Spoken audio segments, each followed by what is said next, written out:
Industry کو تباہ کر دیا ہے، اور اس کے بعد کس منہ کے ساتھ آپ اپنے منصب پر بیٹھے ہیں۔ میں سمجھتا ہوں کہ یہ ایک نہایت ہی شرمناک قدم ہے اس حکومت کا کہ آج اقوام متحدہ نے بھی اس حکومت کے اس جھوٹے بیان کے بعد کہ پاکستان کے 400 سے زیادہ پائلٹس کی جعلی ڈگریاں ہیں، یو این نے پابندی لگا دی ہے کہ اس کا کوئی امپلائی دنیا میں کسی پاکستانی ایئر لائن پر سفر نہیں کر سکتا۔ ایک چیز ہوتی ہے کہ آپ اپنے گھر میں کمزور ہو جاتے ہیں، لیکن اپنے گھر سے باہر عزت کے ساتھ جاتے ہیں۔ آج اس حکومت نے ہمیں اپنے گھر کے اندر بھی کمزور کر دیا ہے، معیشت تباہ کر دی ہے، لیکن دنیا میں بھی ہمارا مذاق بنا دیا ہے۔ آج دنیا میں راہ جاتے لوگ پاکستان کو چپت لگا کے چلے جاتے ہیں۔ کوئی جہاز پکڑ رہا ہے، کوئی بینک اکاؤنٹ کورک کر رہا ہے، کوئی ہمارے پائلٹس کے اوپر سوالیہ نشان اٹھا رہا ہے، کوئی اور قسم کا اعتراض اٹھا رہا ہے۔ تو یہ حکومت جو آئی تھی بڑے پاکستان کے پاسپورٹ کو اوپر کرنے، پاکستان کا جھنڈا بلند کرنے، عمران خان نے 2.5 سالوں کے اندر پاکستان کی عزت، رسپیکٹ، ڈگنیٹی کو خاک میں ملا دیا ہے۔ ہر روز ایک نیا سکینڈل آتا ہے، ہر روز ایک نئی اس حکومت کی واردات آتی ہے جس کے پیچھے ان کی نالائکی ہوتی ہے، جس کے پیچھے ان کی ناتجربہ کاری ہوتی ہے۔ اور ویسے دل تو یہ کرتا ہے کہ ان کے لانے والوں سے یہ سوال ضرور کیا جائے کہ پاکستان نے آپ کا کیا بگاڑا تھا کہ آپ نے پاکستان کو یہ نالائق، یہ ناتجربہ کار مسلط کر کے اس تباہی اور ذلت میں جھونک دیا ہے۔ آج پاکستان کی معیشت کا حجم $350 ارب سے زیادہ ہونا تھا، ہم $315 ارب پہ چھوڑ کے گئے تھے۔ بجائے 315 ارب سے $350 ہوتی، عمران خان نے اسے $260 ارب پہ سکیڑ دیا ہے۔ پاکستان کی معیشت سکڑ گئی ہے، پاکستان کے ٹیکس ریونیوز سکڑ گئے ہیں۔ آج 2 سال کے بعد بھی ہم 2018 کی سطح سے ٹیکس اور ایکسپورٹس میں اضافہ نہیں کر سکے۔ اور میں آپ کو اور قوم کو بتانا چاہتا ہوں کہ کووڈ سے ہمیں ڈراتے ہیں، کووڈ صرف پاکستان کو نہیں آیا، پوری دنیا میں آیا ہے۔ اور یہ چند فگرز ہیں جو ہمیں اپنے سامنے رکھنے چاہیے، اور اس کے لیے آپ IMF کے ویب سائٹ سے تصدیق کر سکتے ہیں کہ IMF کی 2021 کے لیے جو ساؤتھ ایشیا کی پروجیکشن ہے، اس میں بنگلہ دیش تقریباً 4.5% سے گرو کرے گا، انڈیا تقریباً 9% سے گرو کرے گا، افغانستان بھی 4% سے گرو کرے گا، سری لنکا 5.3% یا 5.5% پہ گرو کرے گا، نیپال بھی 2.5% پہ گرو کرے گا، اور پاکستان 1% پہ۔ پاکستان ساؤتھ ایشیا کی سلویسٹ اکانومی بن گئی ہے، جبکہ ہم نے اسے 2018 میں 5.8% گروتھ پہ چھوڑا تھا۔ ویتنام بھی 7% سے گرو کر رہا ہے۔ تو جو ملک ترقی کر رہے ہیں، کووڈ نے ان کا کچھ نہیں بگاڑا، ان کا مومنٹم قائم ہے، وہ 5، 6، 7، 8، 9% کے ساتھ مسلسل اس کووڈ کے باوجود ان کی GDP گرو کرے گی۔ لیکن پاکستان کی معیشت 1% کے اوپر آ گئی ہے، اور بالخصوص بھارت کے ساتھ جو ہمارا عدم توازن ہو رہا ہے، اس کے ہمارے سیکیورٹی کے لیے بڑے شدید مضمرات ہیں۔ جب بھارت کا دفاعی بجٹ سالانہ اتنا ہو جائے کہ جو سالانہ وہ اضافہ کرتے ہیں وہ آپ کے کل دفاعی بجٹ کے برابر ہو جائے، تو آپ کتنی دیر تک کس درجے میں پیرٹی برقرار رکھ سکیں گے؟ پاکستان کے لیے لازم ہے کہ بھارت کے گروتھ ریٹ سے 1 یا 2% تیز گرو کرے. اگر بھارت 9% پہ گرو کر رہا ہے تو ہمیں 10-11% پہ گرو کرنا ہے. اگر بھارت 6% پہ گرو کر رہا ہے تو ہمیں 8% پہ گرو کرنا ہے. یہ نہیں ہے کہ بھارت 9% پہ گرو کر رہا ہے اور ہم 1% کے اوپر آ جائیں اور کہیں جی معاشی انڈیکیٹر جی بڑے اچھے ہو گئے ہیں. اور میں افسوس سے کہنا پڑتا ہوں کہ آج لوگ بھول گئے ہیں وہ 1 کروڑ نوکریاں. اب لوگ اپنی نوکری بچانے کے فکر میں ہیں. لوگ بھول گئے ہیں وہ 50 لاکھ گھر. لوگ اپنے اوپر جو چھت ہے اس کو بچانے کے فکر میں ہیں. اور انہوں نے ایک نئی طرز حکمرانی متعارف کرائی ہے جس کو کہتے ہیں شکر کرو حکمرانی.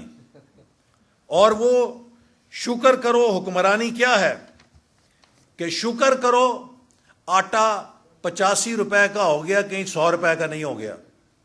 شکر کرو کہ چینی 115 روپے کی ہے یہ 200 روپے نہیں ہو گئی. شکر کرو کہ پیٹرول میں اضافہ 3 روپے لیٹر ہوا ہے 10 روپے لیٹر نہیں ہوا. شکر کرو کہ بجلی میں صرف 2 روپے یونٹ اضافہ کیا ہے 5 روپے یونٹ بھی کر سکتے تھے وہ نہیں کیا. شکر کرو کہ بھارت صرف مقبوضہ کشمیر لے کر گیا ہے آزاد کشمیر تو ہمارے پاس ہی ہے نا. شکر کرو کہ 20 لاکھ لوگ نوکریوں سے محروم ہوئے ہیں یہ 50 لاکھ بھی ہو سکتے تھے. شکر کرو کہ صرف 2 کروڑ لوگ غربت سے نیچے گئے ہیں یہ 4 کروڑ بھی ہو سکتے تھے. تو یہ ہے تحریک انصاف کی نئے پاکستان کی کہانی کہ رب کا شکر ادا کر بھائی کہ تو ابھی تک زندہ ہے. رب کا شکر ادا کر بھائی کہ ابھی تک اس حکومت نے جو مظالم ڈھائے ہیں آپ کی جان نہیں نکلی. تو یہ ہمیں ڈراؤنے خواب دکھا کے اپنی ناکامیوں کو جو اچھا بتانے کی کوشش کرتے ہیں اس سے ملک نہیں چلتا. The promise of Pakistan is at stake. اور یہی وہ پی ڈی ایم کا منشور ہے کہ آج ہمارا جھگڑا عمران خان سے نہیں ہے. آج پاکستان میں ایک فیصلہ کن جنگ ہے نیو فیشزم اور ڈیموکریسی کی. ایک طرف نیو فیشزم کے حمایتی ہیں اور دوسری طرف ڈیموکریسی کی قوتیں ہیں. ایوب خان صاحب نے سیاستدانوں کی کردار کشی کی. میں سوال کرنا چاہتا ہوں کہ ایوب خان صاحب 11 سال رہے کتنی ریکوری کر کے گئے ہیں. ضیاء الحق صاحب کے زمانے میں احتساب ہوا 11 سال میں کتنی ریکوری ہوئی. مشرف صاحب 9 سال رہے سیاستدانوں کی کردار کشی ہوئی کتنی ریکوری کی گئی. اور تقریباً 2.5 سال سے موجودہ سول مارشل لا بھی چل رہا ہے سیاستدانوں کی کردار کشی ہو رہی ہے. ہم سب نیب کی پیشیاں بھگت رہے ہیں. کوئی ہمیں بتلائے کہ کتنی ریکوری ہوئی ہے. یہ کھیل اب بند ہونا چاہیے چونکہ پاکستان کو ہم مزید اس کھیل میں برباد نہیں کر سکتے. ہمیں پاکستان جو 22 کروڑ عوام کا ملک ہے جس میں 60 ملین مڈل کلاس بستی ہے, دنیا کی 6ٹھی سب سے بڑی مارکیٹ ہے جو اسٹریٹجیکلی لوکیٹڈ ہے, جس کی پشت کے اوپر سی پیک جیسا منصوبہ ہے. ہم پاکستان کا یہ مقدر نہیں دیکھ سکتے کہ یہ 1%, 1.5% پہ گرو کرے. پاکستان کی معیشت کو 8 سے 10% پہ گرو کرنا ہے. ہم نے جہاں سی پیک کو چھوڑا تھا 40 ارب ڈالر کی پرائیویٹ انویسٹمنٹ چائنا سے لائن اپ تھی جس نے اسپیشل اکنامک زونز میں آنا تھا. یہ ایک اسپیشل اکنامک زون نہیں بنا سکے. ابھی تک ML1 کے اوپر فیصلہ نہیں کر سکے. 2.5 سال ہو گئے ہیں. جو کراچی پشاور ہماری مین لائن بننی تھی نئی, ابھی تک اس کے اوپر یہ معاہدہ فائنینسنگ کا سائن نہیں کر سکے چونکہ ان کا ڈیولپمنٹ بجٹ ہی نہیں ہے کہ جو نیا منصوبہ شروع کرنے کی اجازت دے. پاکستان کے ڈیولپمنٹ بجٹ کو 1000 ارب سے کاٹ کے 550 ارب کر دیا ہے، اور 6 مہینے میں اس میں سے بھی صرف 29% پیسہ استعمال ہو سکا ہے. یعنی کہ پاکستان کے تمام ڈیولپمنٹ پروجیکٹس ٹھپ ہو چکے ہیں. پاکستان کا ہائر ایجوکیشن سیکٹر بدترین مالی خسارے میں جا چکا ہے. پشاور یونیورسٹی نے لکھ کر دے دیا ہے کہ ہم اپنے ملازمین کو جنوری میں تنخواہیں نہیں دے سکتے.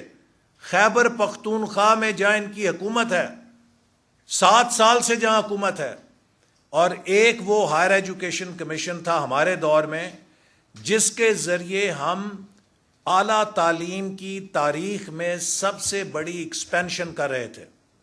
ہر ضلع کے اندر یونیورسٹی کیمپس قائم ہو رہا تھا. U S Pakistan knowledge corridor کے ذریعے ہم نے 1000 پاکستانی ریسرچرز کو امریکہ سالانہ بھیجنے کے لیے فنڈ فراہم کیے تھے پی ایس ڈی پی کے اندر. اسی طرح پاکستان میں ٹیکنالوجی سینٹرز بن رہے تھے. آج پوری ہائر ایجوکیشن کمیشن کی ترقی کو ملیا میٹ کر کے پاکستان کے نوجوانوں کا مستقبل تباہ کر دیا ہے. ہم نے نوجوانوں کو لیپ ٹاپ سے لیس کیا تھا تاکہ وہ ڈیجیٹل ایج کے ٹولز حاصل کر سکیں. ہمارے غریب گھروں کے نوجوان جو یونیورسٹیوں میں آتے ہیں، جو میرٹ کے اوپر لیپ ٹاپ حاصل کرتے تھے، ان سے یہ سہولت بھی لے لی گئی ہے. ہر نوجوان امیر گھر سے نہیں آتا جو لیپ ٹاپ لے سکے.